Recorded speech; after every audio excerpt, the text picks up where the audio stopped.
Hi adventures, எல்லாரும் எப்படி இருக்கீங்க? இன்னைக்கு நம்ம இந்த வீடியோல எதை பத்தி பார்க்க போறோம்னா, கிரைண்டர்ல மாவாட்டக்கூடிய கல் வைக்கிற ஸ்டாண்ட் பிஞ்சிருச்சு. அதை எப்படி ரீப்ளேஸ் பண்ண போறோம்ன்றது தான் இந்த வீடியோல நம்ம பார்க்க போறோம். சரி வாங்க நம்ம வீடியோக்குள்ள போலாம். இந்த கமர்ஷியல் வெட் கிரைண்டர்ல இருக்க ஸ்டாண்ட் எப்படி உடைஞ்சிருக்குன்னா, இவங்க வந்து டெய்லி யூஸ் பண்ணிட்டு இதுல இருக்க அந்த மாவு அரைக்கிற அந்த ஸ்டோனை வந்து கழுவியா அந்த ஈரவத்தை வந்து நல்லா துடைக்காம அப்படியே அந்த ஸ்டாண்ட் மேல வச்சிருவாங்க. அந்த ஸ்டாண்ட்ல வந்து அந்த தண்ணி வடிஞ்சு கீழே ஃபுல்லாவே துருப்பிடிச்சு அந்த ஸ்டாண்ட் உடைஞ்சிருச்சு. இப்ப அந்த ஸ்டாண்டோட பாதி பீஸ் தான் இந்த நட்டு போல்டோட கனெக்ட் ஆயிருக்கு.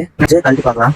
உண்மையாவே ரொம்பவுமே டைட்டா இருக்கு, கொஞ்சம் கூட நகரவே மாட்டுது. மதுரைக்காரனுக்கு வந்த சோதனை இனிமே கத்தி கேட்டா காய்ச்சி போவாங்க.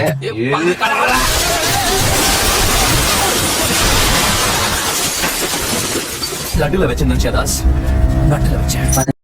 என்ன ட்ரை பண்ணாலும் அது வரட்ட முடியுதா? ஐயோ என்னால முடியல. முடியலன்னா பரவாயில்ல.